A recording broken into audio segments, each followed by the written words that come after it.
ninguém melhor do que o próprio presidente para falar a respeito dessa situação, se é real ou se não é. Marco Eberlin está conosco. Alô, Marquinho, um abraço para você aqui, Rádio Bandeirantes. Boa noite. Boa noite, Batista. Primeiro, eu fico triste com esse tipo de notícia que se colocam. Se vem por parte da imprensa, a imprensa vai apurar, ver do que se trata e coloca de uma outra maneira. Tá?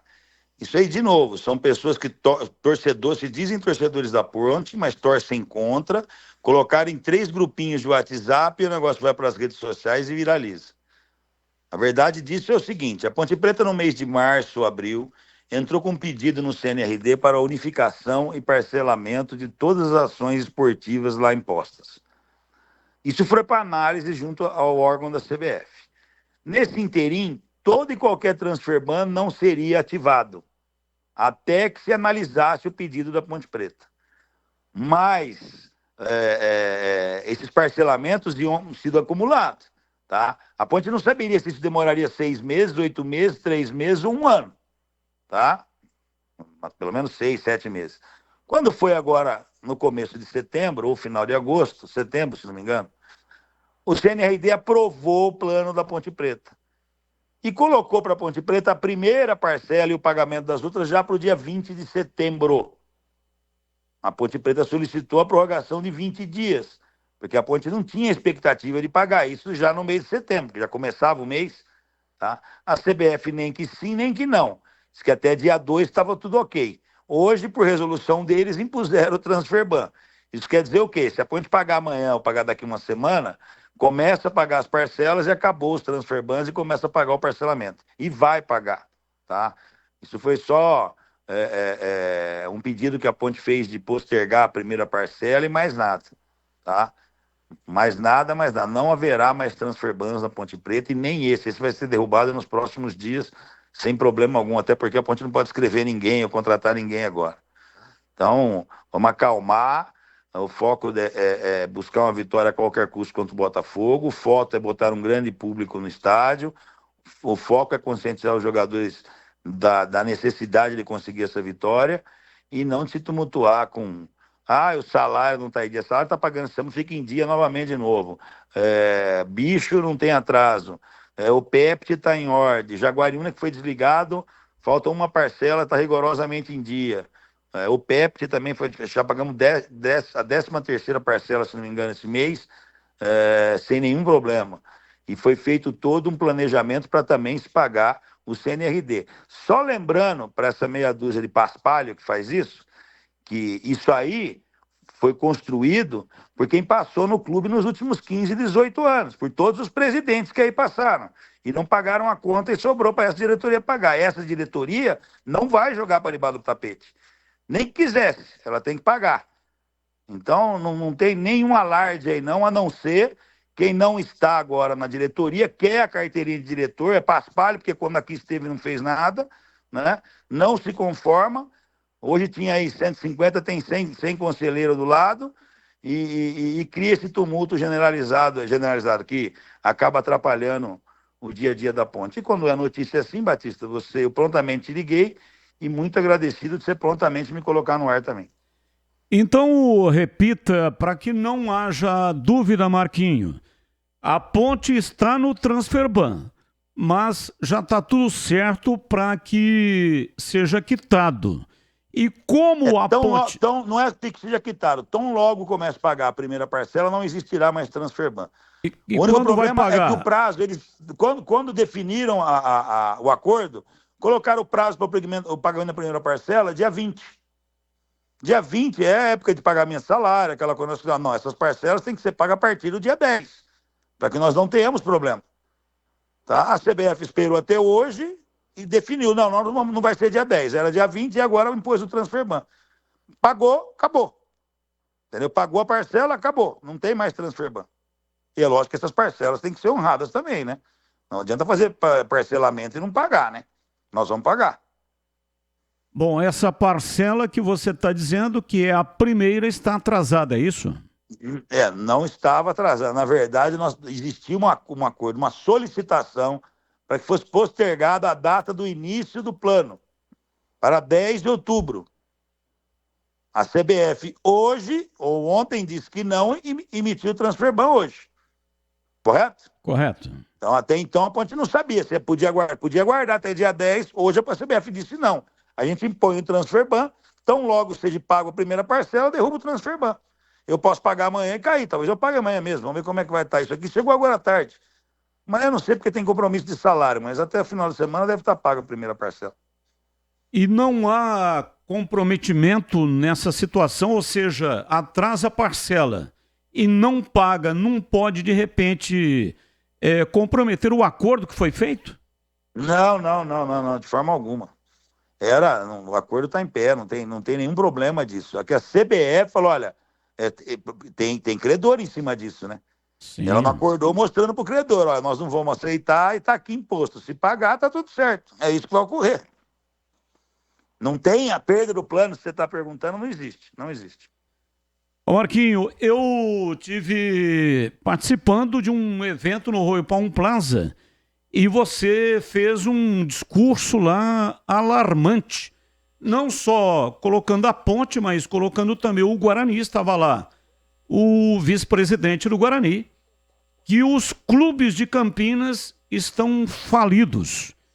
Inclusive, eles concordaram, né, Batista? Bem claro que eles também concordaram. Que eu coloquei. Eu não sei da situação do Guarani, né? Não compete a mim. Eles não contestaram. Que os clubes como Ponte e Guarani estão em situação difícil. Eles concordaram com isso. Não, você falou que os clubes estão falidos. Então, até o dinheiro... E diz que a culpa é dos dirigentes, me incluí nela. Então, mas até lá naquele evento, né, você colocou uma possível arrecadação futura de que é um dinheiro que servirá para pagar contas, que os clubes têm que pagar contas e não para investimento para poder promover aí o crescimento do futebol de Campinas. Então é o seguinte, ou seja, é o apocalipse, né, o Armagedon. A sua colocação ela foi muito dura e percebi que provocou ali no ambiente. Você sempre, as suas falas sempre são muito realistas, mas aquela mexeu com as pessoas que estavam presentes, porque é o Armagedon. Como resolver essa situação? Claro que você fala pela Ponte, né? Você não tem o conhecimento das finanças do Guarani. Mas os dirigentes do Guarani que estavam lá ficaram em silêncio, não contestaram a sua colocação. Portanto, estão na mesma situação. Não, pelo contrário. Ricardo Moisés estava lá, eles concordaram com o que eu falei.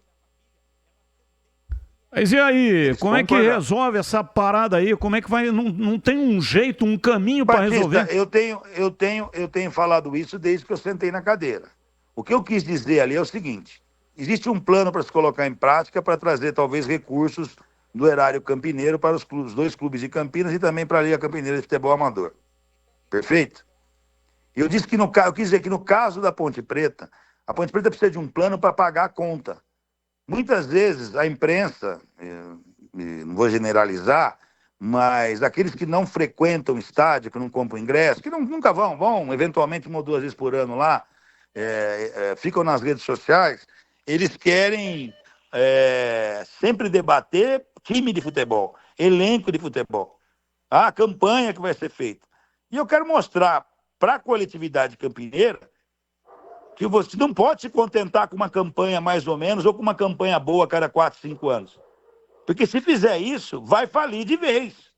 Se vier dinheiro para Ponte Preta é para pagar a conta, não é para montar time. É isso que eu quis dizer lá. Não adianta querer falar, vai ser bom, agora nós vamos ter o super time. Para ter o super time precisa de estrutura, precisa não dever mais. E vai demandar algum tempo. E disse mais lá, que para se fazer SAF, ninguém aqui em Campinas faz SAF. Porque o valor do endividamento do clube não comporta, ninguém quer fazer a SAF. Trocar o clube, é troco de dívida. Então tem que agora ser claro, transparente com a sua torcida, com as nossas torcidas, com a torcida deles é problema deles, eu com a minha aqui, e eu sou pautado pela verdade. Quando eu vi essa notícia, eu falei, isso é mentira. Transfer ban, não é bem assim não, isso é tumulto, tá? E são aquelas pessoas que falam, pode ser de 3 centroavante, a ponto de mandar o treinador embora, a ponto de contratar um gerente de futebol, a ponto de não sei do quê.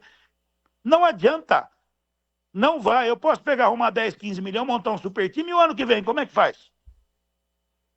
Você mesmo, você é do tempo, Batista, que eu contratava um jogador, você, Valdemir Gomes, principalmente Zé Arnaldo, a primeira pergunta era como é que eu ia pagar. Pô, mas vocês contrataram, vou dar um exemplo, Macedo, vocês contrataram o Ronaldão, mas quem que vai pagar? Como é que vai pagar isso? Hoje não. Hoje a cobrança é para se contratar essas pessoas, esses jogadores, se dane o mundo e que faça a campanha boa. Então não adianta dar pau só com a peneira. No caso de Ponte Preta, já o tapete já encheu e está saindo do lado. Não dá mais para jogar dívida para baixo do tapete. Tem que pagar. Enrolaram durante 15, 20 anos. Agora não dá para enrolar mais. Tributo, ações trabalhistas, ações cíveis, ações do CNRD. Não tem como mais. Tá? Tem que pagar. E foi isso que eu acho que esse dinheiro que vai vir, dependendo de como eu conseguir fazer na ponte, é suficiente para se pagar a dívida da Ponte Preta em 12 a 13 anos. Carlos Henrique, a sua pergunta, estamos entrevistando o Marco Eberlin, presidente da Ponte Preta. E aí, CH? Boa noite, Marquinhos. Eu quero falar sobre sábado e sobre a partida importantíssima que o seu time tem. Perfeito. Você tem muita experiência no futebol e você também tem sensibilidade. Você bate o olho no atleta, você vê quando ele está amedrontado, quando ele está confiante e quando ele não está rendendo, enfim, você tem experiência para detectar isso. Qual é o grande problema, fora a parte tática, a parte técnica? Eu estou falando de emocional, de incomodação. Qual é o grande problema que o seu time enfrenta nesse momento na sua percepção e na sua experiência? Olha, primeiro, boa noite, Carlos. Quem contrata jogador, muitas vezes não consegue, por mais que você tenha informação com um ou outro treinador ou com um outro jogador, saber como é que o jogador reage diante de adversidade. Muitas vezes você coloca aqui 4 níveis de jogador, A, B, C e D. O nível A, um nível bom tecnicamente, na adversidade, vamos dizer assim, reage muito mal e o nível D reage bem. Acontece muito nisso, tá? Eu estava meio preocupado. Quando eu vi o primeiro tempo, eu fiquei apavorado, tá? Estou falando dos outros jogos, mas desse jogo eu fiquei apavorado. Eu vi a cobrança e vi a reação no segundo tempo. Falei, bom, meu time tem capacidade, assimila a cobrança e vai reagir. Reagiu. Reagiu lá e vai reagir depois, tá? Eu coloco uma série de fatores. Contusões, um elenco que precisava ter mais gente, nós não achamos qualificação para colocar mais nesse elenco. Mudança, tentando encontrar uma maneira melhor, uma outra maneira de jogar. Aí você vai mudando, rodando o elenco. Até aí, na primeira mudança, a rodagem de elenco, era para se buscar resultado fora de casa. Depois, no retorno, equipes que até o ano passado vinham aqui contar, vão para cima, porque lá é 3 pontos. Começaram, pela campanha descendo no primeiro turno, a nos respeitar, a esperar a ponte. Aí teve que mudar a maneira. Né? Agora deu, e vamos ter que ganhar no Botafogo, e nós vamos para ganhar, com todo respeito. Tá? Eu tenho certeza que esses jogadores vão reagir. Peço para a torcida comparecer, esperar o apito final se tiver que vaiar, mas apoiar o time, porque o time reage. Se tem, tá comendo, não estou comendo rebaixamento. Vai dar trabalho? Vai dar trabalho. Tá? Mas quando você está reconstruindo um clube de futebol, é isso que acontece. Eu não tô. Para eu reconstruir um time de futebol, ter elenco, que o ano passado, o ano que vem, só vou contratar 3 peças. Primeiro eu tive que fazer estrutura. Agora é começar a construir um elenco para ficar 2, 3 anos aí, ou pelo menos a cada rodada de abertura de janela, a gente contratar um número menor de jogador. Eberlin, e na sua parte diretiva, para melhorar essa situação, e eu concordo com o que você falou, você está fazendo e vai fazer o que para sábado? Na parte emocional, na parte que lhe cabe, como dirigente, como mandatário maior da Ponte. Eu tenho conversado, já conversei lá em Novo Horizonte, já conversei na orelha de um, de outro. Isso aí é que nem família, na hora de você cobrar. Tem jogador que eu tenho que ser áspero, tem jogador que eu tenho que ser mais, vamos dizer assim, carinhoso. Tem jogador que eu tenho que cobrar com muita contundência. Tem outro que eu tenho que dizer que a Ponte depende dele. Então É o trabalho que eu sempre fiz, não vinha fazendo, porque não dá para fazer também, é humanamente impossível. E não sou eu que vou resolver os problemas da ponte. Eu sou mais uma peça que vai ajudar e vai resolver. Vai resolver. Valdemir Gomes, o da Palavra Fácil de Tigerman, o Tigrão. E aí, Tigrão, um abraço para você, boa noite. A sua pergunta para o Marco Eberlin. Boa noite, Batista, um abraço aí. Eu estou entrando no programa exatamente nesse momento. Era para ter sido antes, mas tivemos um pequeno contratempo aqui, mas está tudo bem. Um abraço para o Marco Eberlin. A preocupação é muito grande. E eu sei que, eu não sei, Batista, a hora que eu conseguir ter a escuta aqui, se vocês já tocaram nessa Pergunta questão... aí, se ele já tocou no assunto, a gente rebate e vamos em frente. Eu sei que o Marquinho está com o saco cheio disso daqui e o Nelsinho mais ainda. E você já sabe qual é o assunto a partir de agora. O Marquinho conhece o estilo do programa aí, eu sei que ele não ouve todo dia, mas de vez em quando ele ouve, ele tem as pessoas que o informam o que a imprensa está falando, e isso é absolutamente natural. E a gente aqui, Marquinho, tem um modelo, né? O ouvinte participa muito com mensagens de WhatsApp, tanto de texto como a maioria delas de áudio. E a cada 10 pontepretanos que falam, 11 tocam nesse assunto, né? Da zaga da Ponte, que é a segunda mais vazada do campeonato. Só o Ituano tomou mais gol do que a Ponte. E já percebemos que o treinador não quer mais falar a respeito disso. E até onde eu sei, se você não quiser responder, fica à vontade. Eu também acho que tem hora que quando a coisa fica muito só o mesmo assunto, mas a gente tem que dar, e nada melhor do que com você para dar uma satisfação, a gente tem que dar essa resposta para o torcedor da Ponte. Eu às vezes fico com a impressão que o Luiz Aquino não tem mais contrato com a Ponte, porque não entra na minha cabeça, né, se a zaga estivesse aí Oscar e Polozzi, Juninho e Nenê, né, André Cruz e Eugênio, mas não é essa a verdade. E eu fico com a impressão que tem alguma coisa que talvez não possa ser falada ou que possa ser falada e que a gente aqui não sabe. Os caras perguntam o tempo todo isso. Por que que não põe? Por que que não põe? Por que que não põe? Por que que não põe? E também se tivesse o Aquim aí jogando, também não é garantia nenhuma de que a Ponte não estaria na 15ª colocação e correndo Valdemir, um grande risco de rebaixamento. eu já entendi, deixa eu responder, senão entra o horário. Não, eu só vou concluir para dizer o seguinte, horário se você maior. não quiser falar... Não, ele vai falar. Responde sim, não tem problema ele nenhum. Vai falar, o Tigrão. Mas nós precisamos falar isso para a torcida, porque o Nelsinho falar... O Nelsinho falar na coletiva... Ele já falou que vai falar, porque ué. ele tem material humano melhor, aí não dá mais para aguentar. Responda, Marquinhos, senão eu vou te cortar já, hein? Valdemir, primeiro lugar, única e exclusivamente opção do treinador pelos zagueiros que ele colocou. Não existe, pelo contrário, eu só posso elogiar a postura profissional do Aquim. O Aquim continua treinando, o Aquim nunca criou caso, tá? Se foi ao treinador, se colocou à disposição. Não nos esqueçamos que lá, auxiliar do Nelsinho, nós temos um dos maiores zagueiros da história da Ponte Preta, que é o Nenê Santana. Concordo. Então não vamos falar só de Nelsinho. Temos lá o Nenê e o Edson Bobrão. Então, para conhecer de zaga ali, tem Nelson, que foi lateral direito, a Bobrão, que foi lateral direito de seleção de Copa do Mundo, e Nenê Santana, que disputou eliminatórias de Copa do Mundo. Tá? Então, é única e exclusivamente opção dele para o zagueiro. Tá? Como você falou, eu não sei se o Aquim jogasse ia estar melhor. Eu vou responder o que eu penso. Tá? Vários jogos a Ponte tomou gol e tomou gol de bobeira. Muitas vezes até por erros infantis dos nossos zagueiros. Agora, o que acontece é que o time não poderia se desesperar, um time com a camisa da Ponte Preta, do jeito que se desespera. A Ponte foi lá para dar uma esperada, esperar tirar os espaços no Novo Horizontino, tomou um gol por falha do zagueiro. Nós não perdemos por culpa do Joilson, não. Joilson, qualquer um pode errar. Nós somos um conjunto. Tá certo?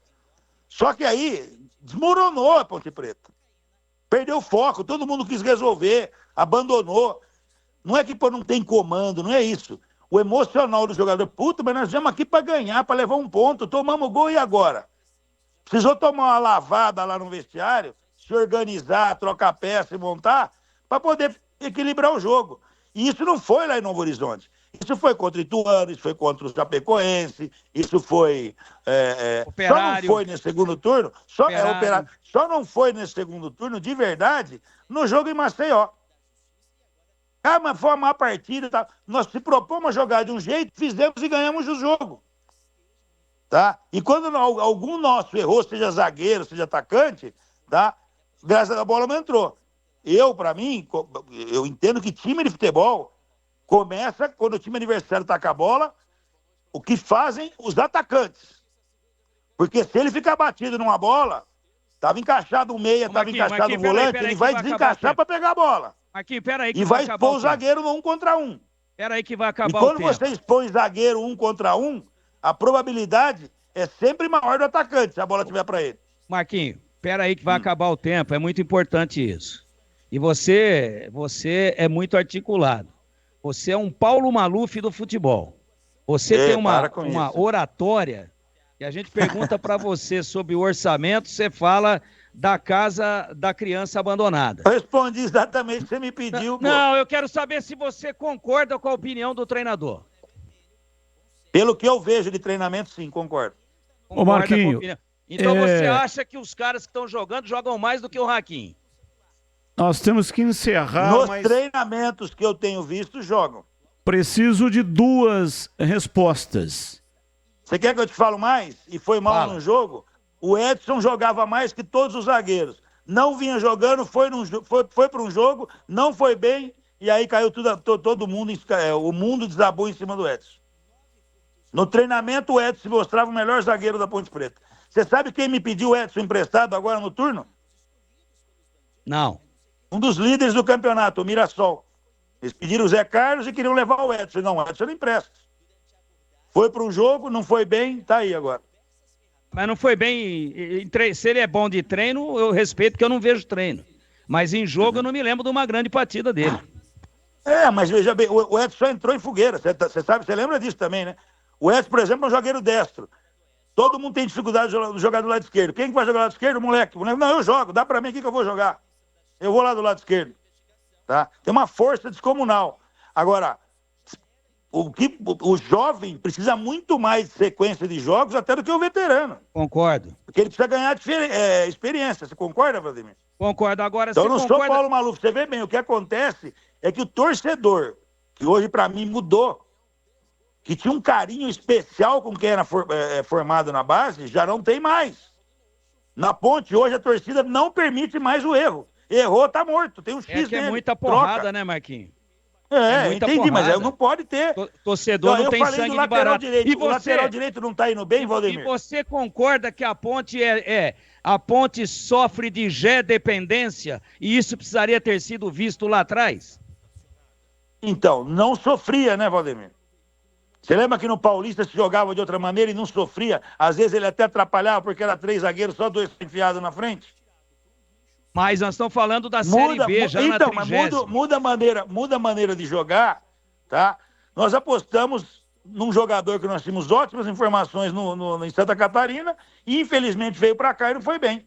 Não foi bem. Principalmente na partida que colocou, que era o Vinícius, que é o centroavante de área. É o seguinte, eu preciso de 2 respostas suas para encerrar.